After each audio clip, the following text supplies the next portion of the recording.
میری غیرت کیسے گوارا کرتی ہے کہ میں ایسے بدبخت آدمی، یعنی آپ نے تو مجھے بتایا نا، میں تو رونگٹے کھڑے ہو گئے. میں بھی کوئی نہیں کہتا میں پاک باز آدمی ہوں یار. میں بھی اگر کوئی گناہ کروں گا تو ایک کمرے میں جاؤں گا، دروازہ بند کروں گا، 100 جگہ کروں گا، لیکن میری جرأت کیسی میں اللہ کے گھر کو گندا و نجس کروں؟ جو بھی شخص یہ عمل کرتا ہے اس کو، اس کی قبر کو لوط علیہ السلام کی قوم میں شامل کر دیا جائے گا، ایسی کوئی روایت ہے؟ زنا اور لواطہ کے بارے میں ہے کہ جب یہ بندہ بروز محشر اٹھے گا اتنی بدبو ہوگی کہ اہل محشر اس سے دور بھاگیں گے. زنا گناہ کبیرہ ہے لیکن وہ غیر فطری نہیں ہے. یہ جو عمل لوط ہے جس کو اغلام بازی، بچہ بازی، لونڈا بازی یا جو بھی آپ کہیں، یہ عمل جو ہے یہ غیر فطری ہے. کیا لواطت کو یا اغلام بازی کو جائز قرار دیا جا سکتا ہے کسی بھی حال میں، چاہے جہاد ہو یا سمجھ لیں کہ قحط پڑ جائے، کچھ بھی میڈیکل ریزنز ہو، کیا اس کی اجازت مل سکتی ہے اسلام میں؟ فاعل اور مفعول دونوں کو اگر مجبور کیا گیا ہے، مفعول کو تو ایک الگ میٹر ہے، وہ انفرادی ہے، جزئی ہے، لیکن اس کو پہاڑ کی چوٹی سے باندھ کے اتنی اونچائی سے پھینکو کہ نیچے آتے ہی وہ فنار ہو جائے.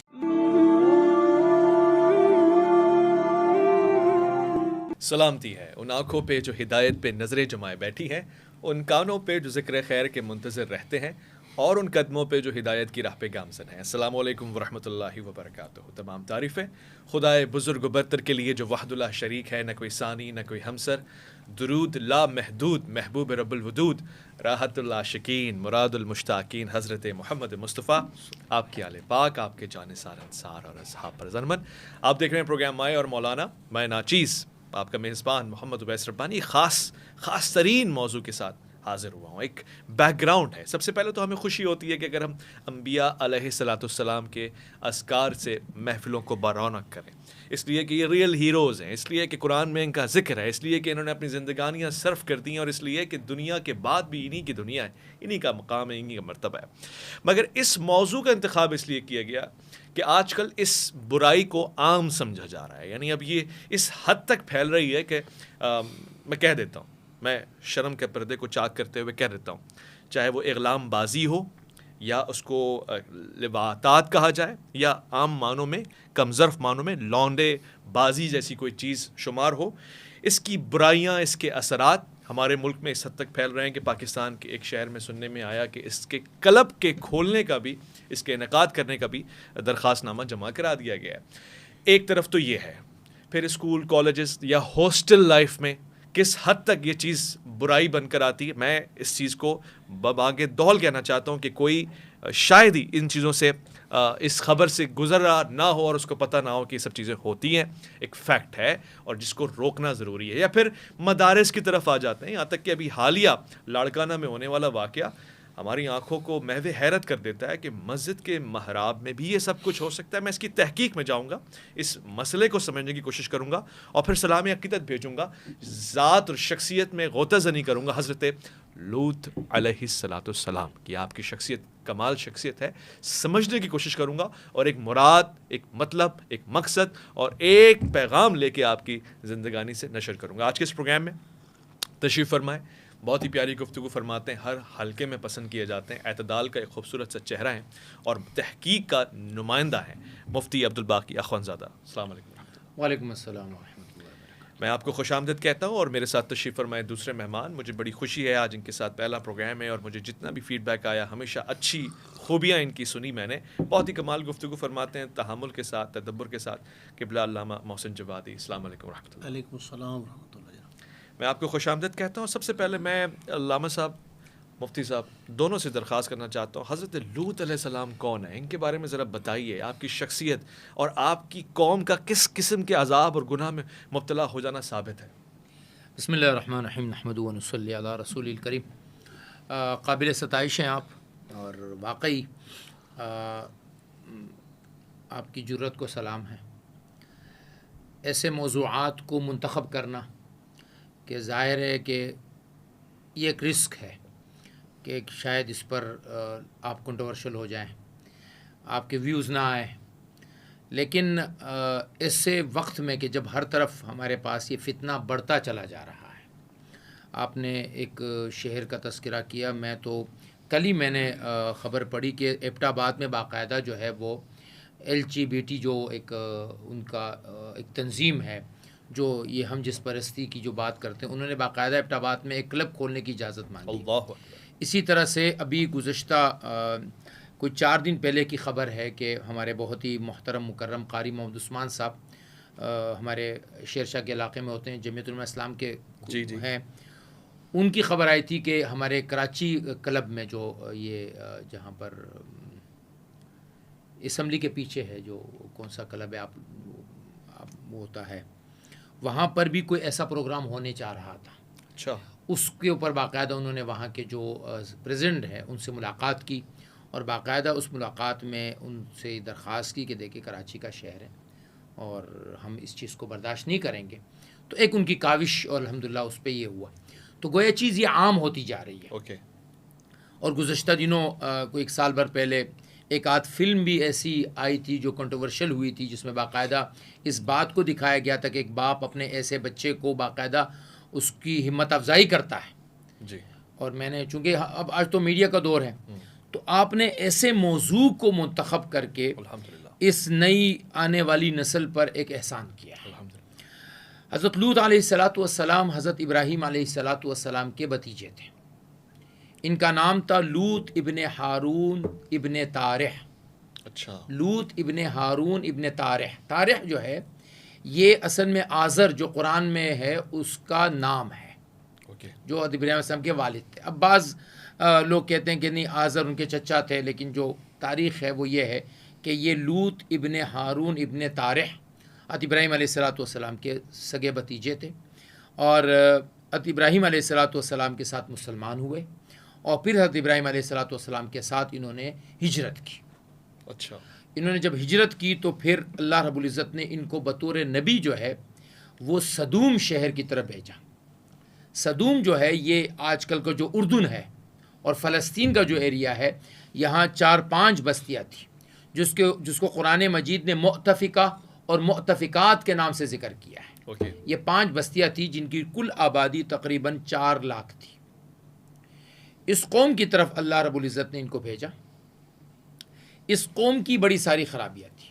ایک تو بنیادی خرابی اللہ کی طرف سے رجوع نہ کرنا، تقوی نہ اختیار کرنا. اب اس میں شاید کفر کی بھی کوئی شکل ہو، لیکن ایسی کوئی واضح مجھے بات نہیں ملی ہے کہ یہ کافر تھے یا نہیں تھے، لیکن خرابیاں بہت ساری تھیں. اچھا. ایک خرابی جو سب سے پہلی تھی وہ یہ تھی کہ اس سے پہلے انسانیت میں مرد کا مرد کی طرف متوجہ ہونے کا جو کانسیپٹ تھا وہ نہیں تھا. فطری عمل ہی نہیں. فطری عمل. دیکھیں یہاں میں ایک بات کہنے لگا ہوں، یہ نہیں کہ میں کہوں کہ یہ ٹھیک کام. زنا جو ہے بہت بڑا گناہ ہے، لیکن زنا غیر فطری نہیں ہے. اللہ نے ایک انسان، ایک مرد کے دل میں ایک عورت کی اٹریکشن ڈالی ہے، ایک عورت کے دل میں ایک مرد کی اٹریکشن ہے. تو زنا گناہ کبیرہ ہے، لیکن وہ غیر فطری نہیں ہے. یہ جو عمل لوط ہے، جس کو اغلام بازی، بچہ بازی، لونڈا بازی یا جو بھی آپ کہیں، یہ عمل جو ہے یہ غیر فطری ہے. تو سب سے پہلے یہ قوم جو ہے وہ اس میں مبتلا ہوئی، اور قرآن نے اس کو ذکر کیا کہ تم وہ لوگ ہو کہ تم ایسا کام کرتے ہو ما سبقکم بیا احد من العالمین، تم سے پہلے کسی نے یہ کام کیا ہی نہیں. صحیح، ایسا ہی ہے. تو ایک کام تو سب سے برا ان کا یہ تھا. اس کے بعد وَتَقْطَعُونَ السَّبِيلَ، تم راستے میں ڈاکہ ڈالتے ہو. بعض علماء نے ڈاکے کو معنی لیا کہ یہ ڈاکہ بھی ڈالتے تھے، یعنی یہ ڈاکو تھے. بعض علماء نے، مفسرین نے لکھا، تفسیر طبری میں یہ اقوال ہے کہ یہ ڈاکہ نہیں ڈالتے تھے، بلکہ مسافروں کو پکڑ کے ان کے ساتھ یہ کام کرتے تھے. لا حول ولا قوة. وَتَأْتُونَ فِي نَادِيكُمُ الْمُنْكَرَ، تیسرا کام یہ تھا کہ یہ اپنی مجلسوں میں باقاعدہ ایک دوسرے پر چڑھتے تھے. یعنی ان کی مجلس ہوتی تھی، کلب ایک طرح سے کلب ہوتا تھا ان کا. اس کلب میں یہ اتنے بے حیائی کے درجے تک پہنچ گئے تھے کہ کھڑے کھڑے کسی ایک پر چڑھ گیا، مرد کے اوپر. اور بعض علماء نے کہا کہ نہیں، یہ ہم مراد تاتون فی نادیکم المنکر سے مراد یہ ہے کہ یہ بے حیائی کس درجے تک بیٹھے ہوئے تھے کہ بیٹھے بیٹھے کسی نے سورین اپنی اٹھا لی اور زور سے گوز مار دیا، یعنی ہوا نکال دی، آواز نکال دی. وہ جو ایک ہوتا ہے نا انسان فطرتاً پیٹ سے کوئی چیز نکل جائے، جس کو زرات کہتے ہیں. زرات کہتے ہیں آواز سے کوئی چیز نکلنا.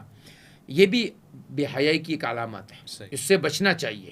نبی کریم صلی اللہ علیہ وسلم نے صحابہ نے کسی کو آواز ایسی سنی تو وہ ہنس پڑے، حضور نے فرمایا ایسا عمل جو تم خود کرتے ہو اس پر ہنستے کیوں ہو؟ تو ہنسنے کو بھی منع کیا گیا ہے، ہاں لیکن اس عمل کو کہ آپ محفلوں میں بیٹھ کے کھلے عام یہ کام کریں صحیح، یہ برا ہے۔ اور بہت پتے کی بات بتائی آپ نے، دیکھیں یہ پلان نہیں تھا مگر کتنی امپورٹنٹ بات ہے، کیونکہ یہ ایک ایسی چیز ہے جو معاشرے میں ہے، جی پائی جاتی، بالکل ریلیونٹ۔ بعض لوگ اس کو بہت ہی ہلکا سمجھتے ہیں، نہیں ہلکی کی ہلکی بات نہیں ہے۔ مفسرین نے لکھا ہے کہ یہ تاتون فی نادیکم المنکر سے ایک مراد یہ ہے کہ انہم یزرتون، وہ بڑے بڑے آواز سے جو ہے نا وہ اپنے پیٹ کی ہوا کو نکالتے تھے، یہ برا عمل ہے۔ بعض علماء نے کہا نہیں، یہ مردوں کے اوپر جو ہے وہ اپنی محفلوں میں اپنے کلب میں ایک مرد دوسرے مرد کے ساتھ لگ گئے، تو اس پر اللہ رب العزت نے واحد قوم ہے جس کو 3 سزائیں ایک ساتھ دی۔ 3 سزائیں۔ قوم نوح جو ہے وہ سیلاب سے برباد ہوئی، قوم عاد جو ہے وہ ہوا سے برباد ہوئی، قوم سمود جو ہے وہ آواز چیخ سے برباد ہوئی۔ اس قوم کو اللہ رب العزت نے 3 سزائیں دی۔ جبریل علیہ السلام نے ان کی بستی کو یوں اٹھایا، بعض مفسرین نے لکھا ہے کہ ان کے مردوں، انسانوں اور جانوروں کی چیخیں پہلے آسمان کے فرشتوں نے سنی اعوذ باللہ۔ اور وہاں سے ان کو زمین پہ پٹخا، ان پر چیخ آئی اور پھر ان کے اوپر گرم پتھروں کی بارش ہوئی۔ مفسرین نے لکھا ہے کہ ہر پتھر پر اس کے لگنے والے کا نام تک لکھا ہوا۔ ہو کمال۔ کیوں کہ یہ لوگ اس عمل میں تھے جو فطرت کے خلاف تھا۔ اللہ اکبر، اللہ اکبر۔ اور بھی مزید ان پہ عذاب آئے، میں آگے بڑھتا ہوں۔ علامہ صاحب آپ کی طرف آتا ہوں، وہی سوال آپ سے مختلف انداز سے کہ حضرت لوط علیہ السلام کی تاریخی حیثیت کیا ہے؟ کیا یہ گناہ نیا گناہ تھا؟ اور کیسے آپ یعنی نبی کے ہوتے ہوئے لوگ اس گناہ میں پڑ گئے؟ وجوہات۔ اعوذ باللہ من الشیطان اللعین الرجیم، بسم اللہ الرحمن الرحیم۔ سب سے پہلے تو میں بھی یہی گزارش کروں گا کہ لائق تعریف تحسین ہے کہ آپ نے یہ بہت بڑا قدم اٹھایا ہے۔ اس دور میں امر بالمعروف اور نہی عن المنکر بہت ہی مشکل ہے، ایسے ہی۔ اور بالخصوص جو ہے نہی عن المنکر جو ہے وہ انتہائی مشکل ترین عمل ہے، لیکن بہرحال ان موضوعات کو اس وقت اٹھانا یہ وقت کی انتہائی ضرورت ہے۔ صحیح۔ اور اس حوالے سے مولانا صاحب نے بہت اچھا تعارف حضرت لوط علیہ السلام کا کرا دیا ہے۔ جی۔ مختصر میں اس میں ایڈ کرتا ہوں کہ حضرت لوط علیہ السلام کا تذکرہ قرآن پاک میں کسی ایک جگہ ذکر نہیں ہے۔ اوکے۔ جیسے کہ ایک آیت علامہ صاحب نے سورہ مبارکہ اعراف کی آیت نمبر 80 اور 81 میں اس کا تذکرہ ہے کہ اذ قال لوطا لقومہ اتاتون الفاحشۃ ما سبقکم بہا من احد من العالمین، یہاں تک ذکر ہے۔ لیکن جب ہم اس سے تھوڑا سا آگے ہم چلتے ہیں تو حضرت لوط علیہ السلام کا جو سلسلہ ہے یہ گناہ اس سے پہلے ہمیں تاریخ میں کہیں نہیں ملتا کہ اس سے پہلے کہیں ملا ہو۔ اچھا۔ جی ہاں، اور یعنی حضرت لوط علیہ السلام کا جو تذکرہ ہے سورہ مبارکہ نمل میں بھی ذکر ہوا ہے، سورہ مبارکہ عنکبوت میں بھی ذکر ہوا ہے، سورہ مبارکہ قمر میں بھی اور سورہ مبارکہ نجم میں بھی، یعنی ان کے عذاب کے حوالے سے بھی ذکر ہوا ہے، اور حضرت لوط علیہ السلام کے سلسلے سے بھی یہ یہاں پہ ذکر ہوا ہے۔ اوکے۔ تو حضرت لوط علیہ السلام کا سلسلہ کافی وسیع ہے کہ جیسے علامہ صاحب نے بھی فرما دیا کہ وہ 3 قسم کے عذاب آئے اور ساری چیزیں۔ اس سے آگے جب ہم بڑھتے ہیں تو حضرت لوط علیہ السلام نے اپنے زمانے میں انتہائی بہت ہی جرأت کی، اور جرأت کا جو مظاہرہ جو ہے وہ تاریخ میں ایک اچھے انداز سے بھی موجود ہے، اور حتیٰ کہ وہ آخری دم تک جو ہے وہ وہاں موجود رہے۔ اوکے۔ آخری دم تک، حتیٰ کہ جب عذاب کا نزول ہوا ہے تو آخر میں وہ فرشتوں کا آنا اور فرشتوں کا وہاں سے جو ہے ان کو اطلاع دینا، خبر دینا، مہمان نوازی کرنا، یہ ساری چیزیں اس میں موجود ہیں۔ تو یعنی آغاز جو ہے وہ حضرت لوط علیہ السلام کی قوم نے یہ مرد بازی، لونڈے بازی، اغلام، لوات وہاں سے انہوں نے شروع کیا ہے۔ اس سے پہلے کہیں ہمیں تذکرہ کسی نبی کا نہیں ملتا ہے۔ صحیح۔ اس کے بعد لیکن اس وقت جو امت محمد میں یہ ساری چیزیں آ رہی ہیں، ابھی ایک میں آپ کو ایک حدیث نظر کر دیتا ہوں کہ یہاں پہ ایک حدیث بڑے واضح انداز میں ہے، اور یہاں عن النبی علیہ الصلوۃ والسلام سرکار فرماتے ہیں کہ جب یہ قوم لوط کا یہ جو عمل چاہے لوط علیہ السلام کی قوم نے انجام دیا ہے یا جس زمانے میں بھی یہ انجام دیا جائے گا، تو فرماتے ہیں کہ بقت الارض الی ربہا، یعنی اس وقت آسمان روتا ہے، آسمان روتا ہے، زمین روتی ہے، اور اس کے بعد فرماتے ہیں کہ صرف زمین و آسمان کا رونا جو ہے وہ بہت ہی بلند ہو جاتا ہے، اور پروردگار عالم وہی کرتا ہے اپنے فرشتوں کو کہ اے میرے ملائکہ تم نے اتنا گریہ کیوں شروع کر دیا ہے؟ تو وہ ملائکہ کہتے ہیں کہ پروردگار چونکہ تیری زمین پہ تیرے بندے تیرا رزق کھانے کے باوجود بھی تیری نافرمانی کر رہے ہیں، اور ایک جو رستہ جو جائز رستہ ہے مرد اور عورت کا جو نکاح کا سلسلہ ہے اس کو چھوڑ کے یہ غلط رستے کی طرف بڑھ رہے ہیں، تو یعنی انتہائی غیر فطری عمل ہے اور غیر شرعی عمل ہے، تو اس کی کافی مذمت کی گئی ہے بہت سارے۔ صاحب میں نے یہ بھی سن رکھا ہے کہ جو بھی شخص یہ عمل کرتا ہے اس کو اس کی قبر کو لوط علیہ السلام کی قوم میں شامل کر دیا جائے گا، ایسی کوئی روایت ہے؟ جی اس سے اور ایک روایت ہے۔ سرکار فرماتے ہیں، امام جعفر صادق علیہ الصلوۃ والسلام کا بھی فرمان ہے کہ قوم لوط کا جو عمل کرنے والا ہے یہ قوم لوط کے ساتھ وہ شمار ہوں گے، بروز محشر انہی کے ساتھ اٹھائے جائیں گے۔ زنا اور ان لواطہ کے سلسلے کو جب وہ بیان کرتے ہیں تو انہوں نے بتایا ہے کہ اس کو جب ہم آگے دوسرے والے سے دیکھتے ہیں تو امام ارشاد فرماتے ہیں کہ یہ جو عذاب اتنا ہوگا کہ ان کی جو شکلیں ہوں گی، یعنی ان کی شکلوں سے بدبو آ رہی ہوگی بروز محشر۔ اللہ کے ملائکہ زنا اور لواطہ دونوں کے بارے میں مشترکہ روایت ہے کہ زنا اور لواطہ کے بارے میں ہے کہ جب یہ بندہ بروز محشر اٹھے گا اتنی بدبو ہوگی کہ اہل محشر اس سے دور بھاگیں گے، قوم لوط کے ساتھ بھی اٹھیں گے اور ان سے دور بھی بھاگیں گے۔ تو انتہائی دردناک عذاب بتایا گیا ہے اور زنا سے زیادہ بدتر عذاب ہے، بلکہ اس کے بارے میں امام جعفر صادق علیہ السلام ایک جگہ اور ارشاد فرماتے ہیں کہ یہ جو لواطہ یا اغلام کا جو گناہ ہے یہ ماں سے 70 دفعہ زنا کرنے سے کہیں زیادہ گناہ ہے۔ اللہ اکبر، استغفر اللہ۔ میں مفتی صاحب ایک سوال پوچھوں آپ کی اجازت ہو تو؟ حضرت لوط علیہ السلام کی شخصیت کو ہم اسٹڈی کر رہے ہیں، اور ایسے معاملات میں کہ جب ساری قوم اس گناہ میں مبتلا ہو، ایک معصوم پیغمبر کیسے اپنی عزت کو بچاتے ہیں، یہاں تک کہ جو مہمان ان کے پاس آتے ہیں، قرآن میں واقعہ ہے، اس کو بھی اپنی عزت میں لینے کی کوشش کرتے ہیں۔ ایسے حالت میں کیا کرنا چاہیے، انہوں نے کیا کیا ہے اور وہ واقعہ کیا ہے؟ حضرت لوط علیہ السلام کا جو واقعہ قرآن مجید میں ذکر ہے، تقریباً 17 بعض علماء کہتے ہیں 25 جگہ قرآن مجید میں اس کا تذکرہ ہوا ہے، مختلف پیرائے میں اس کا تذکرہ ہوا ہے۔ جو نوجوان فرشتے حضرت ابراہیم علیہ السلام کے پاس آئے، چونکہ نبی اس زمانے کے رسول جو تھے وہ حضرت ابراہیم علیہ السلام تھے، تو رسول کے بعد یہ نبی تھے۔ رسول کے پاس ایک شریعت ہوتی ہے اور نبی اس شریعت کو فالو کرواتا ہے، تو یہ ایک طرح سے ان بستیوں میں حضرت ابراہیم علیہ السلام کے نمائندے تھے۔ تو خوبصورت بچے آئے، ابراہیم علیہ السلام نے جلدی سے ان کو بعجل حنیز جلدی سے وہ تیار کر کے کھانا لے کر آ گئے، کھانے سے انکار کر دیا۔ تو کیوں ہاتھ آگے نہیں بڑھا رہے؟ کیونکہ اس زمانے میں یہ تھا کہ اگر آپ نے میرے گھر کا کھانا نہیں کھایا تو آپ میرے دشمن ہیں۔ اچھا، یہ ایک دستور تھا۔ اب وہ کھانا جب نہیں کھا رہے تھے، اوجس منہ خیفہ، وہ انسان ڈر گئے کہ بھائی کیسے لوگ ہیں، ہم کھانا آگے رکھ چکے ہیں اور یہ کھانا نہیں کھا رہے۔ انہوں نے کہا کہ ہم فرشتے ہیں، ہم قوم لوط کی طرف جا رہے ہیں۔ تو ابراہیم علیہ السلام اللہ ان سے جو ہے وہ بحث مباحثہ کرنے لگے۔ تو اللہ قرآن مجید میں فرماتے ہیں کہ وہ ہم سے بحث کرنے لگے کہ ایسا نہیں، یوں ہوا وہ ہوگا۔ ظاہر نبی تھے، اولاد ہوتی ہے، امت جو ہے وہ نبی کی طرح کے لیے ایک اولاد کی طرح ہوتی ہے۔ حضرت ابراہیم علیہ السلام کوئی بھی نبی حضور نے فرمایا میں تمہارے لیے تمہارے باپ کی طرح ہوں، حدیث ہے، میں تمہارے لیے تمہارے باپ کی طرح ہوں، تمہیں وہ چیزیں سکھاتا ہوں جو تمہیں کوئی نہیں بتاتا۔ یعنی اس سے مراد وہ روحانی باپ ہے، روحانی باپ تو ظاہر بات ہے، روحانی باپ کی طرح ہوتا ہے نبی، اپنی اولاد کے لیے روحانی باپ کی طرح ہوتا ہے۔ تو کیونکہ میں نے اس لیے کہا کہ کل آپ کو پتہ نا کس قسم کے لوگ بھی دیکھتے کہیں گے جی مفتی صاحب نے کہا وہ ماں کانا محمد آباد، اب وہاں پہ یہ آیت تصادم کرتی، اس لیے کلیئرفیکیشن ہو گئی۔ تو حضرت ابراہیم نے محسوس کیا اور بحث کیا جی کہ یہ ان کو عذاب نہ ہو، تو نے کہا بھائی اب چھوڑ دیں۔ قال فما خطبكم ايها المرسلون، تو کہنے لگے انا ارسلنا الى قوم لوط، ہم ان کے اوپر عذاب بھیجیں گے۔ تو کہا نہیں کریں، ایسا نہیں کریں۔ وہ سارا 27ویں سپارہ ہے، وہی شروع سے بھی یہ سے ہوتا ہے۔ تو پھر حضرت لوط علیہ السلام کے پاس آئے۔ اب لوط علیہ السلام نے جب دیکھا تو نے کہا کہ اب تو جسم کہتے ہیں یہ کیا ہو گیا۔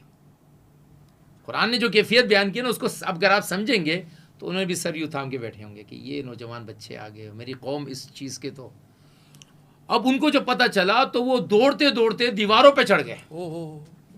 یعنی لڑکوں کی صورت میں فرشتے آئے، جی خوبصورت۔ یہ وہ جسے آپ نے کہا کہ اغلام بازی والے لوگ تھے، تو ان لڑکوں کے پیچھے دیوانہ وار دوڑے ہوئے، دیوانہ وہ ان کو خبر ہو گئی۔ تو اب لوط علیہ الصلوۃ والسلام نے یہاں پر 3 کام کیے. پہلا کام یہ کیا کہ ان کو حق راستے کی دعوت دی. اچھا. شہوت ہے نا, ضرورت ہے, انسان کی فطر, کھانے کی ضرورت ہے, پینے کی ضرورت ہے, یہ بھی ایک اللہ نے ضرورت رکھی ہے.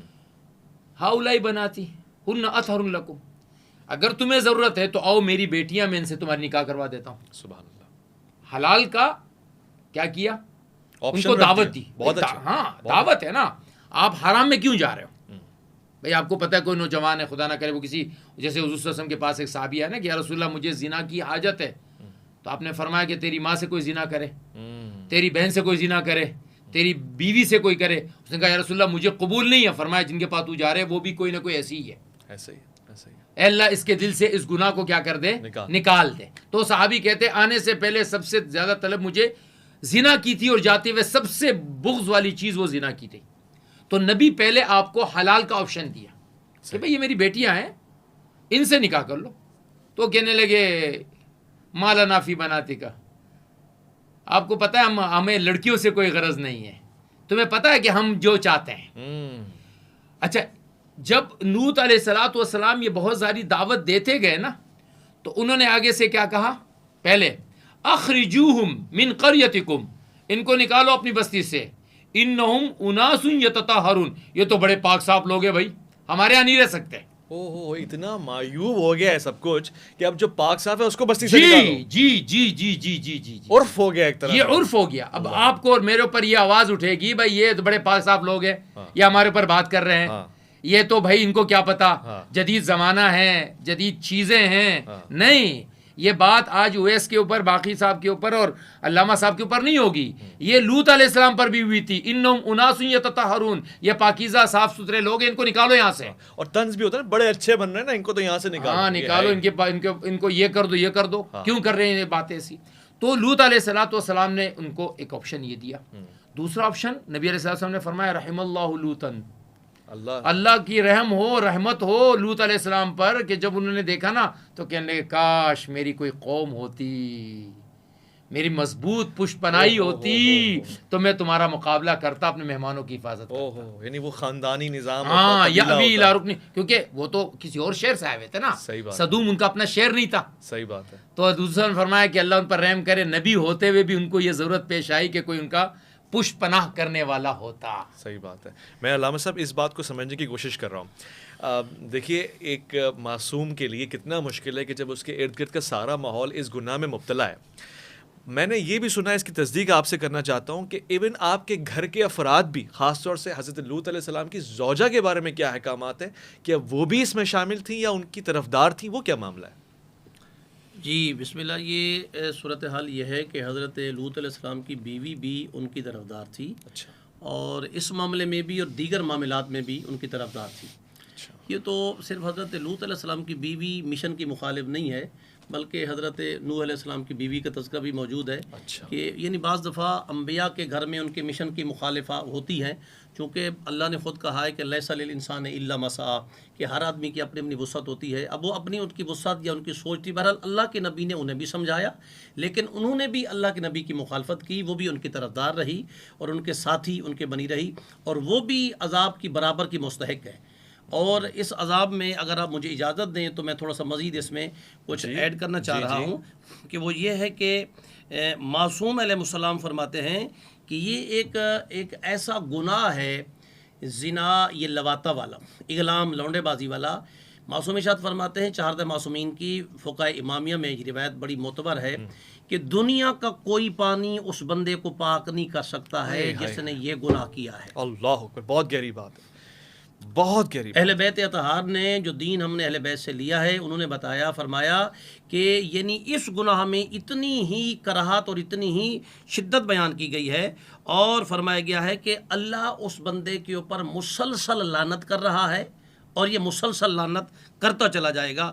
اور اگر آپ کی ایک اجازت ہے تو اس میں یہاں تک بھی اجازت ہے کہ جب یہ گناہ ہوتا ہے تو عرش الہی ہل جاتا ہے. اللہ اکبر. پروردگار عالم کے ملائکہ اپنی تسبیح چھوڑ دیتے ہیں, اور چونکہ قیامت میں کچھ نیک لوگ ہیں جن کا حساب جلدی ہوگا, کچھ برے لوگ ہیں کہ جن کا حساب دیر سے ہوگا, اور سب سے آخر میں جن کا حساب ہوگا وہ یہی لونڈے بازی والے لوگ ہوں گے، اغلام والے لوگ ہوں گے، لواطہ والے لوگ ہوں گے جنہوں نے یہ گناہ سر انجام دیا ہے، تو یہ ایسا کیا جائے گا۔ اور حتیٰ کہ اس عذاب میں، چونکہ میں یہ سوال بھی میں خود بنا رہا ہوں اور جناب کو میں خود عرض کر رہا ہوں کہ حضرت عمر فاروق کے زمانے میں ایک غلام کو لایا گیا، اور اس غلام کو جب لایا گیا تو کہا گیا کہ جی انہوں نے اپنے آقا کو قتل کیا ہے۔ یہ علامہ صاحب بھی واقعہ اس کو بہتر طریقے سے جانتے ہوں گے۔ تو حضرت نے مولا علی علیہ السلام سے مشورہ کیا کہ کیا یہ ایسا ہوا ہے؟ ایک روایت یہ ہے کہ نہیں، مولا کو بعد میں بلایا گیا، ایک روایت یہ ہے کہ مولا موجود تھے۔ تو بہرحال مولا نے فرمایا دیکھیں یہ ایسا ہے کہ اس نے جو گناہ یہ کیا ہے قتل والا، اس نے جان بوجھ کر نہیں کیا ہے، بلکہ اس کے اوپر ایک ایسی سچویشن، ایک ایسی کنڈیشن بن چکی تھی جس وجہ سے اس نے یہ گناہ سر انجام دیا ہے۔ مولا نے فرمایا کہ جو بندہ یہ گناہ کرتا ہے، لواطہ، اغلام، لونڈے بازی کرتا ہے، زمین اس کی میت کو فوراً اپنے اندر لے لیتی ہے۔ اچھا۔ اور مولا نے فرمایا کہ ابھی 3 دن نہیں ہوئے ہیں اس بندے کے قتل کو، جائیں اس کی قبر کشائی کریں، اور اگر وہ قبر میں اس کی لاش مل جائے تو یہ آدمی مجرم ہے، یہ غلام مجرم ہے، اگر وہ نہ ملے تو یہ مجرم نہیں ہے۔ اچھا۔ تو جب گئے قبر کشائی کی گئی تو دیکھا گیا کہ وہ بندے کی لاش ہی موجود نہیں تھی، ابھی 3 دن بھی مکمل نہیں ہوئے تھے۔ کہاں گئی؟ واپس آئے، پوچھا مولا کیسے؟ مولا نے فرمایا ایسے ہے کہ پاک پیغمبر کی حدیث ہے کہ اغلام بازی کرنے والے کو زمین فوراً اپنے اندر لے لیتی ہے، اور چونکہ اس کے آقا نے اس کی طرف ہاتھ بڑھایا تھا اغلام بازی کی وجہ سے، تو انہوں نے اس حفاظت کے طور کے اوپر اس کو حملہ کر دیا، قتل کر دیا۔ تو یعنی یہ ایک اتنا دردناک عذاب ہے۔ اللہ اکبر۔ تو حضرت لوط علیہ السلام کی بیوی بھی ان کے مشن میں ان کے ساتھ شامل حال رہی۔ اللہ اکبر۔ وہ سب یہاں سوال پیدا ہوتا ہے، رونگٹے کھڑے ہو جاتے ہیں، روح کانپ جاتی ہے۔ یقیناً ایک فطری عمل نہیں ہے، شعور میں کون یہ کام کرے گا؟ اب میں اپنے معاشرے میں دیکھ رہا ہوں کہ گے کلب بن رہے ہیں، ہم جنس پرستی ایک عام سی چیز محسوس کرائی جا رہی۔ اس میں کیا ہے، جیسے مرد عورت کا کپل ہوتا ہے، یورپ میں تو ہے نا کہ مرد مرد کا بھی کپل ہوتا ہے، مرد مرد شادی بھی کر لیتے ہیں آپس میں، سب چیزیں۔ مگر میں اس پہ آنا چاہتا ہوں، اس سے پہلے جس سوال کو میں رکھنا چاہ رہا ہوں آپ کی شفقت سے محظوظ ہوتے ہوئے، بعض اوقات مدرسے میں، بعض اوقات ہاسٹل میں، بعض اوقات اکیڈمی میں، جہاں پہ لڑکے ہاسٹل لائف رہ رہے ہوتے ہیں نا 2-2 3-3 4 سال، شعور نہیں ہوتا، پتہ ہی نہیں ہوتا، یعنی ابھی تو وہ نابالغ ہوتے ہیں یا جلد بالغ ہوئے ہوتے ہیں۔ ایسے عالم میں غلطی کوتاہی میں ہلکا پھلکا کوئی ایسا اثر نمایاں ہو جائے ان کے اوپر جو اس فیلڈ میں آتا ہے، تو اس کی ریپلیسمنٹ کیا ہے؟ توبہ کیا ہے؟ کیا وہ انہی لوگوں میں شمار ہو جائے گا یا کوئی ہے نجات اس کے لیے؟ اس میں تھوڑی سی تاریخی آپ کو کچھ چیزیں عرض کر دوں جو شاید اس پروگرام کے توسط سے آپ نے بھی شاید پہلی مرتبہ سن رہے ہیں، اور ہمارے ناظرین اور سامعین پہلی مرتبہ سن لیں کہ یہ جو مخنث، اس کو ہمارے ہاں یہ جو گے ہوتا ہے نا، جس نے، یہ 2 طرح کا ہے۔ ایک وہ ہوتا ہے جو مرد ہوتا ہے لیکن وہ جان بوجھ کے اپنے آپ کو ڈیولپ ایسے کرتا ہے کہ وہ اس کے ادا اور انداز سے وہ مردوں کی طرح نہیں بلکہ عورتوں کی طرح بیہیویئر کرتا ہے۔ صحیح۔ ایک ہوتا ہے جو پیدائشی طور پہ اللہ نے اس کے اندر ایسی چیزیں ڈالی ہوئی ہے کہ اس کے جسم میں لچک اور یہ چیزیں ایسی ہے کہ وہ مخنث ہے، اس کو عربی میں مخنث کہتے ہیں۔ مزے کی بات یہ ہے کہ ایسے مخنث حضور اکرم صلی اللہ علیہ وسلم کے زمانے میں بھی موجود تھے۔ اچھا۔ یعنی ہم آپ کو یہ کہہ سکتے ہیں کہ حضور کے زمانے میں بھی ایسے لوگ تھے جنہیں ہم مرد یا عورت کی اس کیٹیگری میں شامل کر سکیں، یہ مرد تھے یا عورت تھی، بلکہ ان میں سے بعض ایسے تھے جو حضور صلی اللہ علیہ وسلم کے گھر میں آیا کرتے تھے، اور آپ علیہ الصلوۃ والسلام نے ان کے آنے کو اپنے گھر میں منع نہیں فرمایا۔ منع نہیں فرمایا؟ نہیں۔ پھر ایک مرتبہ یہ ہوا کہ حضرت عائشہ رضی اللہ عنہ سے حدیث ہے کہ ایسے لوگ تھے، یعنی تھے وہ آتے تھے۔ پھر ہوا یہ کہ ایک مرتبہ کوئی موقع تھا تو یہ جو شخص تھا جسے یہ سمجھا جاتا تھا کہ غیر اولی الاربتی، قرآن کہتا ہے وہ آدمی جس میں مردانہ حس نہ ہو، صحیح، وہ عورتوں کے پاس آ سکتا ہے، تو اس کے بارے میں یہ سمجھا جا رہا تھا کہ یہ غیر اولی الاربہ ہے۔ لیکن اس نے ایک صحابی سے کہا کہ کل کو جب ہماری فلاں جگہ فتح ہوگی نا تو وہاں میں تمہیں ایک عورت دکھاؤں گا۔ اچھا۔ اب عربوں میں ذرا فربا قسم کی عورت کی چاہت، مطلب وہ زیادہ پسند کی جاتی تھی، صحیح، کہ ایک ایسی عورت ہوگی کہ جب وہ سامنے سے آئے گی تو وہ آپ کو 8 حصوں والی نظر آئے گی اور پیچھے سے جائے گی تو 4 حصوں والی۔ تو اللہ کے نبی نے فرمایا کہ یہ آدمی مرد ہے، اچھا، یہ عورتوں کی خصوصیات کو سمجھتا ہے، لہٰذا اس کو آئندہ گھر میں مت آنے دو۔ بعض روایت میں ایسا ہے، اس کے میری پوری اس پہ تحقیق ہے، تنبیہات کے نام سے جو میری تحقیق ہے، یہ پوری تحقیق اس پر میری موجود ہے، یہ تنبیہات نمبر 348 ہے، صحابہ کرام میں خواجہ سرا کا وجود، یہ پورا مضمون ہے میرا اس پہ، اور اس میں یہ نام ہے باقاعدہ، میں وہ نام لے لیتا ہوں جو اس میں لکھے ہوئے ہیں: انا، انجشا، بنون، ہیت، ہدم، ماتع، مانع، یہ 8 لوگ تھے جو اس زمانے میں پائے جاتے تھے. اچھا. لیکن پھر ہوا یہ کہ حضرت عمر رضی اللہ تعالیٰ عنہ کے حضور صلی اللہ علیہ وسلم کے زمانے میں تو یہ ہوا کہ گھروں میں آنے سے منع کر دیا گیا. اچھا. پھر حضرت عمر رضی اللہ تعالیٰ عنہ نے ان لوگوں کو مدینے سے باہر نکال دیا. اوکے. ایک روایت میں یہ آتا ہے کہ ان لوگوں کے بارے میں کہا گیا کہ حضرت یہ تو کھاتے ان کے کھائیں گے کہاں سے، تو آپ نے ایک دن جمعے کا مقرر کیا کہ یہ آئیں مدینہ، لوگوں سے کچھ مانگ کے لے کر چلے جائیں اور پورا ہفتہ نہیں آئیں گے. اچھا. ایک کے بارے میں پتا چلا کہ اس آدمی کے ساتھ وہ کیا جاتا ہے جیسے کسی عورت کے ساتھ کیا جاتا ہے، جس پہ ہم ڈسکس کر رہے ہیں، میں اس پہ آ رہا تھا. عمر کے سامنے آیا کہ ایک آدمی ان میں سے ایسا ہے کہ جس کے ساتھ وہ کچھ کیا جاتا ہے جو کہ عورت کے ساتھ کیا جاتا ہے. حضرت عمر نے فرمایا اس کو قتل کر دو. اچھا. باقاعدہ حدیث ہے بخاری اور ترمذی اور ابو داؤد میں، حضور اکرم صلی اللہ علیہ وسلم نے فرمایا جس کو پاؤ کہ وہ قوم لوط والا عمل کرے فقتلوہ، اس کو قتل کر دو. ترمذی شریف کی 1456 نمبر حدیث ہے کہ ایسے آدمی کو قتل کرو. سلیمان علیہ السلام کے بارے میں آتا ہے کہ سلیمان علیہ السلام نے ایک مرتبہ، تفسیر طبری ہے، تفسیر کی بات ہے اور اسرائیلیات ہے، اس لیے اس کی سند پہ زیادہ کلام نہیں ہے، کہ شیطان سے پوچھا کہ اللہ کی نظر میں، یعنی تم اگر کسی آدمی کو اللہ سے بہت دور کرنا چاہتے ہو تو تم کیا کرواتے ہو اس سے؟ تو اس نے کہا میں اس سے قوم لوط والا عمل کرواتا ہوں. اللہ اکبر. اللہ تعالیٰ میں بچا کے رکھے اس سے. میں اس سے قوم لوط والا عمل کرواتا ہوں. تو یہ جو آج کل مسائل مشاکل ہمارے ساتھ پیش آ رہے ہیں، اور یہ جو LGBT کا جو مسئلہ ہمارے ہاں بڑھتا چلا جا رہا ہے، اور مشاکل ہیں کہ ہمارے ملک کے دور ہوتے نہیں جا رہے. دیکھیں، کفر ہے تو ان کے لیے دنیا ہے، اللہ نے آخرت میں ان کا کوئی حصہ نہیں رکھا. لیکن اگر ہمارے اندر، ہمارے معاشرے میں ان چیزوں کو، ایک بات جو آپ نے حضرت لوط علیہ السلام کی بیوی کے بارے میں فرمائی، حضرت نے اس پر بات کی، ان کے بارے میں یہ آتا ہے کہ اس زمانے کے مرد کانو یکتفون بالرجال، الرجال یکتفون بالرجال، مرد مردوں سے اپنی چاہتوں کو پورا کرتے تھے، والنساء یکتفن بالنساء، عورتیں عورتوں سے اپنی طلب کو پورا کرتی تھی. تو بعض مفسرین نے لکھا ہے کہ شاید ان کی بیوی اس عمل میں ملوث تھی. وہ نکلی اپنے شوہر کے ساتھ، جب عذاب آنے لگا تو ان سے کہا گیا نکلو، وہ نکلی، لیکن ساتھ میں حکم یہ تھا کہ کوئی بھی آدمی پیچھے چیخ آئے گی، کوئی بھی آواز آئے گی، وہ پیچھے مڑ کے نہیں دیکھے گا. اب جب یہ ساتھ میں نکلی تو پیچھے کی آوازیں جو ہیں وہ آئی، تو اس نے پیچھے مڑ کے دیکھا اور اسی عذاب میں ان کے ساتھ برباد ہو گئی. امرأۃ نوح و امرأۃ لوط کانتا تحت عبدین من عبادنا صالحین فخانتاہما. اللہ فرماتے ہیں جو نبی کے ساتھ ہو اور نبی کے مشن میں اس کے ساتھ نہ ہو، یہ خائن ہے. اور اس خائن کی مثال قوم حضرت نوح کی بیوی اور لوط علیہ السلام کی بیوی.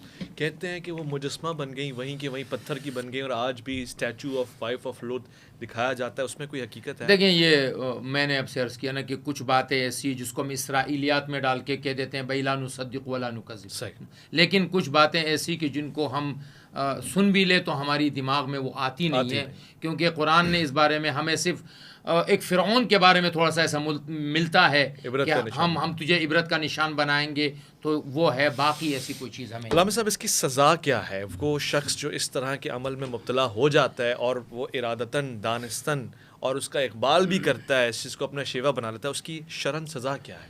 بسم اللہ الرحمن الرحیم. فقہ جعفریہ خیر البریہ اثنا عشریہ میں، مذہب اہل بیت علیہ السلام میں، اس کے بارے میں 6 قسم کی سزا وارد ہوئی ہے. اچھا.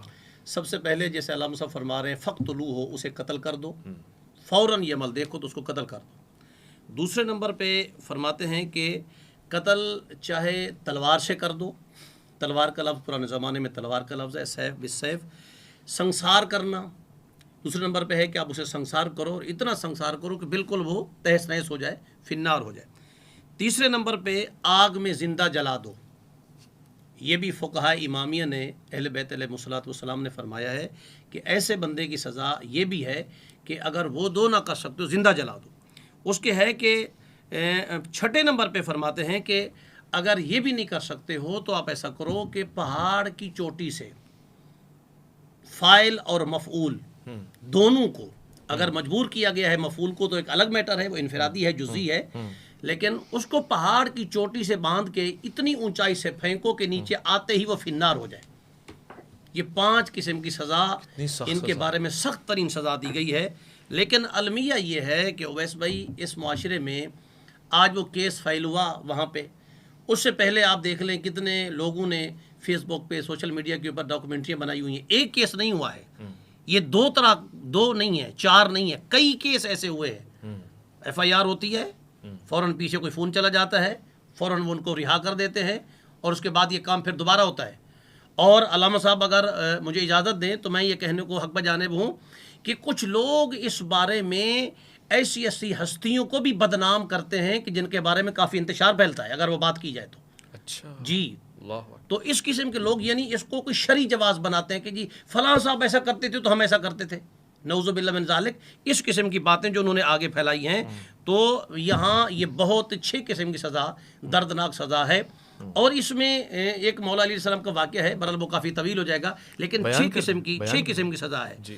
اب سزا میں اس میں یہ ہے کہ جب آپ نے سزا کو کہا ہے تو مولا علی علیہ السلام کے زمانے میں ایک بندہ آیا اور اس نے کہا کہ یا علی، مجھ پہ شیطان نے حملہ کیا ہے اور میں نے یہ کام اپنے بچے سے اغلام بازی کا کیا ہے.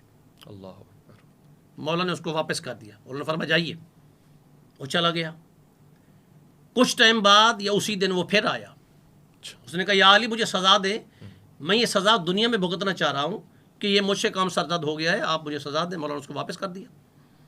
حتیٰ کہ جب 4تھی دفعہ آیا تو اس میں ہمارے یہاں تو یہ بہرحال یہی ہے فقہ امامیہ میں کہ 4 گواہوں کا ہونا، 4 دفعہ اقرار کرنا. تو مولا نے فرمایا جب تب تو نے 4 دفعہ اقرار کر دیا ہے تو میرے اوپر واجب ہو گیا ہے کہ میں تجھے سزا دوں. تو مولا نے اس کے لیے ایک آگ کا کنواں جلایا، یعنی ایک تندور جلوایا، آگ روشن کرائی، اور مولا نے فرمایا وہاں جا کے بیٹھ جاؤ. وہ سامنے وہاں جا کے بیٹھ گیا، اور جیسا بیٹھا ہے اس وقت کنڈیشن یہ تھی کہ جتنے افراد مولا علیہ السلام کے باہر جمع تھے وہ سارے رو رہے ہیں، چیخ رہے ہیں. مولا علیہ السلام اٹھے، دیکھو تو وہ انگاروں کے درمیان بیٹھا ہوا ہے. یہاں یہ روایت ملتی ہے کہ اس وقت عرش الہی کانپا، آواز توحید آئی ہے کہ یا علی اس وقت میرے ملائکہ نے تسبیح چھوڑ دی ہے، میرا عرش ہل رہا ہے، یہ بندہ اپنے گناہ پہ نادم ہو چکا ہے. اب یہ آگ میں دیکھیں سزا پہ ہو گیا ہے، سزا کی معافی نہیں ہے، سزا پہ وہ چلا گیا ہے، اس نے اپنے آپ کو خود سزا میں ڈال دیا ہے. لیکن بعد میں مولا نے دعا فرمائی تو ایک الگ ایک چیپٹر ہے. لیکن بہرحال یہ 5 یا 6 قسم کی سزا ہے، یہ اس کی وارد ہے. اللہ اکبر. مجھے سب سوالات بے شمار کھڑے ہو گئے ہیں یہاں پر. کسی بھی صورت میں کیا لواطت کو یا اغلام بازی کو جائز قرار دیا جا سکتا ہے کسی بھی حال میں، چاہے جہاد ہو یا سمجھ لیں کہ قحط پڑ جائے، کچھ بھی میڈیکل ریزنز ہو، کیا اس کی اجازت مل سکتی ہے اسلام میں؟ کبھی بھی نہیں، ہرگز بھی نہیں، کسی صورت نہیں. یعنی یہاں تک یہ تو ہم بات کہہ سکتے ہیں کہ اگر کوئی شخص ہے جو اتنا شدید قسم کے شہوت کا اس پر غلبہ ہے کہ اب وہ زنا کی طرف جائے گا، حرام کی طرف جائے گا، تو علماء لکھتے ہیں کہ وہ مشزنی کر لے، یعنی اپنے ہاتھ کو استعمال کر لے یا کسی بھی ذریعے سے، یعنی کسی اور چیز کو اس میں، یعنی اس میں یہاں تک میں آپ کو بات بتاؤں، ہمارے فقہ میں یہ بات لکھی گئی ہے کہ اگر کسی آدمی نے اٹھ کے کسی جانور کے ساتھ برائی کر لی، یعنی یہ بھی ہمارے یہ دیہاتوں وغیرہ میں بعض جانوروں کے ساتھ ایسے برے افعال کا بھی شہرا ہو جاتا ہے کہ جی وہ کسی گدھی کے ساتھ، کسی بکری کے ساتھ، کسی گائے کے ساتھ. تو علماء نے لکھا ہے کہ کسی جانور جو کہ مفعول بن چکا ہے، ایسے جانور کو ذبح بھی نہ کیا جائے، اس کا گوشت بھی لوگوں کو نہ کھلایا جائے. یہ اتنا بدترین عمل ہے اس کے ساتھ ہوا ہے. اور جیسے انہوں نے فرمایا، ہمارے فقہ حنفی میں یہ بات ہے کہ امام ابو حنیفہ رحمہ اللہ فرماتے اس میں تعزیر ہے. تعزیر کا مطلب یہ کہ کوئی بھی سزا بادشاہ اس وقت، اور ہمارے یہاں یہ لکھا گیا ہے کہ پہاڑ سے اس کو نیچے گرا دیں. اچھا جی یہ باقاعدہ موجود ہے کہ پہاڑ میں سے جواز اگر کہیں مل سکتا ہے تو وہ مجزنی کا مل سکتا ہے. اچھا. کہ آدمی اپنی ضرورت کو اگر ایسا ہے کہ کوئی بھی شکل نہیں ہے تو مجزنی کی اجازت, ہینڈ پریکٹس کی اجازت وہ بھی بہت یعنی شرائط ہے نا, وہ تو ایسے نہیں ہے کہ آپ کو کبھی بھی طلب ہو گئی, نہیں, ایسی کہ آپ پر اتنی شدت ہے کہ آپ حرام کبیر کی طرف جائیں گے, زنا یا لواطت یا کوئی بھی ایسا حرام, تو وہاں پر شاید اس کی گنجائش ہو جائے کہ آپ پریکٹس کر لیں اس کی ایک مرتبہ تاکہ آپ کے اوپر سے وہ چیزیں ہٹ جائیں. بعض فقہا نے اس کی گنجائش دی ہے. جہاں تک لواطت ہے یہ کسی صورت جائز نہیں ہے. متاع ہے, اہل تشیع کے ہاں آج بھی جائز ہے, اہل سنت کے ہاں ایک وقت میں جواز تھا, اب وہ جواز ختم ہو گیا. اس کی وجہ بھی یہ تھی کہ چونکہ ایک سفر ہوا کرتا تھا, آپ کہیں جاتے تھے تو وہاں پر آپ کو اجازت مل جاتی تھی کہ انسان نے, اللہ نے آپ کے اندر فطرتاً یہ چیز رکھی ہے, آپ اپنی ضرورت پوری کر لیں. پھر ایک وقت کے بعد اس کو اہل سنت کے ہاں اس کو منع کر دیا گیا. اہل تشیع کے آج بھی اس کی اجازت ہے, لیکن کسی بھی مذہب یا مسلک میں, جیسے انہوں نے اشارتاً ایک بات کہی, یہ بات ملتی ہے, مطلب اب یہ اس کو کچھ بھی کہیں کہ جی فلاں مسلک کے فلاں آدمی نے یوں کیا, فلاں مسلک کا کوئی آدمی ایسا میں ہوں, آپ ہیں, علامہ صاحب کوئی بھی ہے, اس کا سر بزرگی میں آسمان سے ٹکرا جائے, وہ اس عمل میں اگر ملوث ہے وہ اللہ کے ہاں مردود ہے, ملعون ہے, اس پر اللہ کی لعنت ہے. چاہے کوئی قاری کیوں نہ ہو, کوئی قاری ہو, میں نے کہا نا میں مفتی ہوں, آپ اینکر ہیں یا علامہ صاحب کوئی بھی کریں, کبھی بھی یہ عمل آپ کے لیے میرے لیے نہ جائز ہو سکتا ہے, نہ اس کے تائید کنندہ کبھی ٹھیک ہو سکتے ہیں, نہ اس کے پیچھے آنے والے, اگر ایک آدمی ہے نا اس کو غلط الزام میں, لیکن جس نے کہا نا حضرت علی کے پاس جو انہوں نے واقعہ بیان کیا, ان کی کتابوں کا واقعہ کہ 4 مرتبہ وہ آئے, ٹھیک ہے, ہمیں ملتا ہے کہ صحابی جو اللہ کے نبی کے پاس آئے 4 مرتبہ آئے, اللہ کے نبی نے فرمایا لا اللہ کا قبلتہا, تو نے شاید بوسہ لیا ہوگا, شاید تو نے اس کو ہاتھ لگایا ہوگا. جب اس نے 4 مرتبہ اقرار کیا, فرمایا کہ اس کو لے کر سنسار کر دو. اگر ایک آدمی پر صرف الزام ہے تو ایک الگ بات ہے, ٹھیک ہے, ایک ہے کہ وہ چیز ثابت ہے, جیسے آپ نے مجھے کہا کہ ویڈیوز آئی ہے, ٹھیک ہے, ویڈیو میں اس کا چہرہ ثابت ہے, جگہ ثابت ہے, اب میری جماعت کا ہے, وہ دیوبندی ہے, وہ شیعہ ہے, وہ بریلوی ہے, وہ اہل حدیث ہے, میری غیرت کیسے گوارا کرتی ہے؟ خوبصورت, بہت جرأت مندانہ گفتگو. میری غیرت کیسے گوارا کرتی ہے کہ میں ایسے بدبخت آدمی, یعنی آپ نے تو مجھے بتایا نا, میں تو رونگٹے کھڑے ہو گئے. میں بھی کوئی نہیں کہتا میں پاک باز آدمی ہوں یار, میں بھی اگر کوئی گناہ کروں گا تو ایک کمرے میں جاؤں گا, دروازہ بند کروں گا, 100 جگہ کروں گا, لیکن میری جرأت کیسی میں اللہ کے گھر کو گندا نجس کروں, مسجد کے محراب میں. جی, وہ محراب جس پر ہم کھڑے ہو کر یہ کہتے ہیں کہ میں ممبر رسول پہ بیٹھا ہوں. آپ بھی بیان میں کہتے ہوں گے میں ممبر رسول پہ بیٹھا ہوں, میں بھی کہتا ہوں ممبر رسول پہ, میں ممبر رسول میں کھڑا ہو کر, آپ ممبر رسول میں وہ عمل کر رہے ہیں جس کی اللہ نے سب سے قبیح اس کو ذکر فرمایا, جس پر اللہ نے سب سے زیادہ عذاب کو نازل فرمایا. آپ اس قابل نہیں ہیں کہ آپ کو میں اپنا کہہ سکوں, چاہے جائے کہ میں آپ کا مقدمہ لڑوں, چاہے جائے کہ میں آپ کا ساتھ دوں, چاہے جائے کہ میں لوگوں سے اس پر بحث مباحثہ کروں. کوئی بھی شخص ہو کسی بھی صورت میں وہ اس چیز کو, اس عمل کو پروموٹ کرتا ہے, وہ ہماری نظر میں بھی برا ہے, اور ہماری نظر کیا ہے, وہ اللہ اس کے رسول کی نظر میں برا ہے.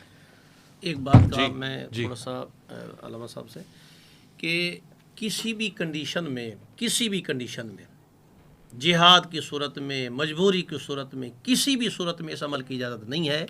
اور حتیٰ کہ فقہائے امامیہ میں, مذہب اہل بیت علیہ الصلوۃ والسلام میں مشت زنی کی بھی کسی بھی صورت میں اجازت نہیں ہے. چونکہ میں اپنا پوائنٹ علامہ صاحب اپنا پوائنٹ بیان کر رہے ہیں, فقہ جعفریہ میں مشت زنی کی بھی کسی بھی صورت میں مجبوراً اجازت نہیں ہے.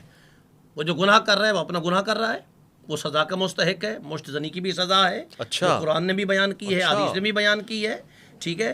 اور اس میں جو آپ نے یہ قدم اٹھایا ہے, اس میں ہم یہ کہتے ہیں کہ کتنے واقعات ہو چکے ہیں اس قسم کے, اگر یہ پہلوؤں کو عبرت نشان بنایا جاتا تو یہ وہاں یہ کام نہ ہوتا.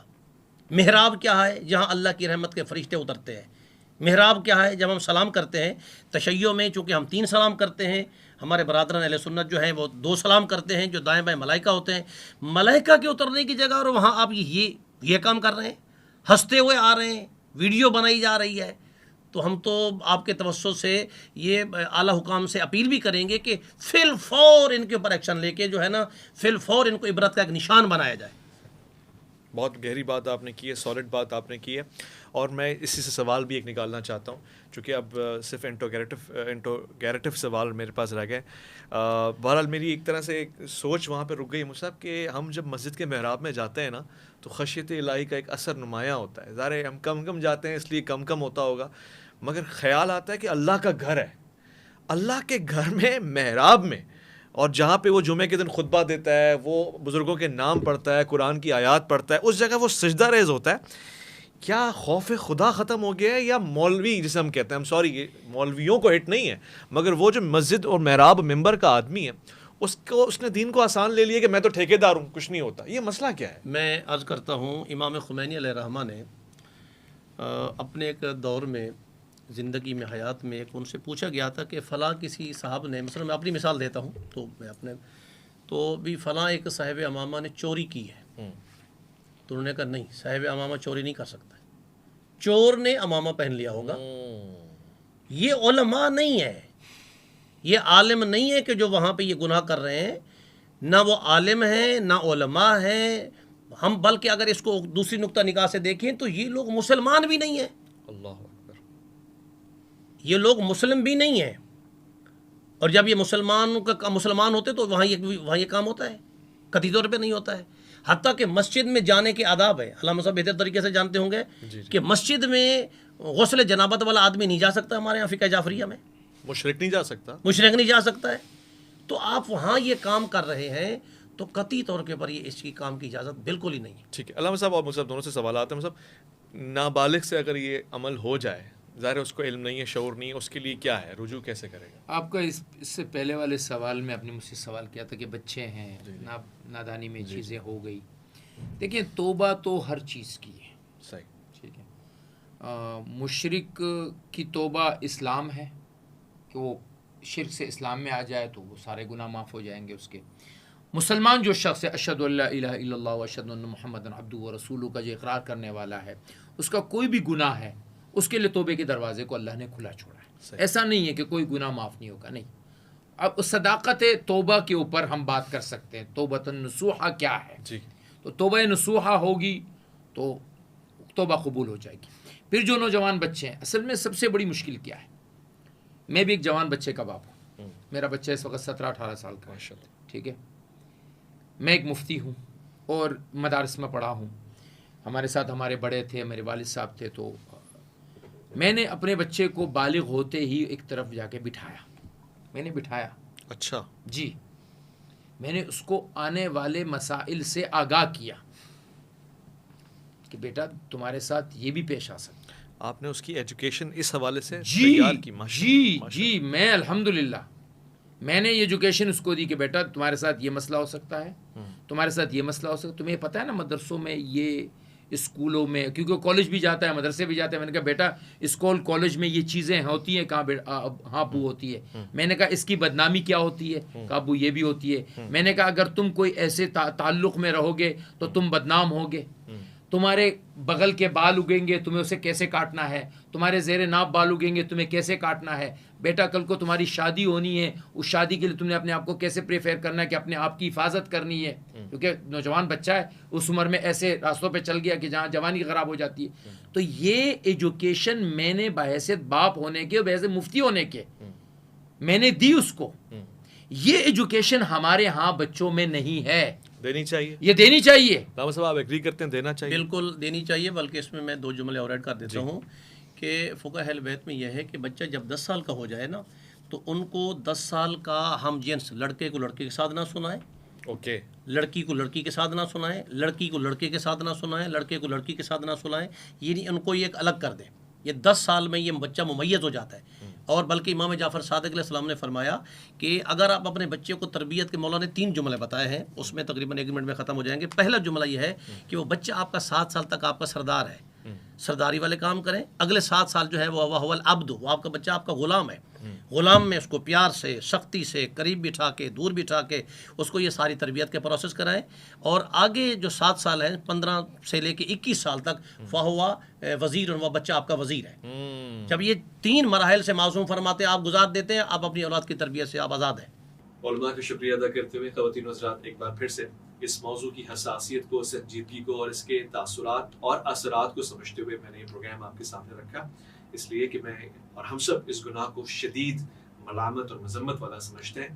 ہم نے باوجود اس کے کہ بہت سے ایسے سوالات جو شاید کانوں کو بھلے نہ لگتے ہوں مگر معاشرے کی اصلاح کے لیے اور حفاظت ناموس کے لیے ضروری تھے، وہ رکھے ہیں۔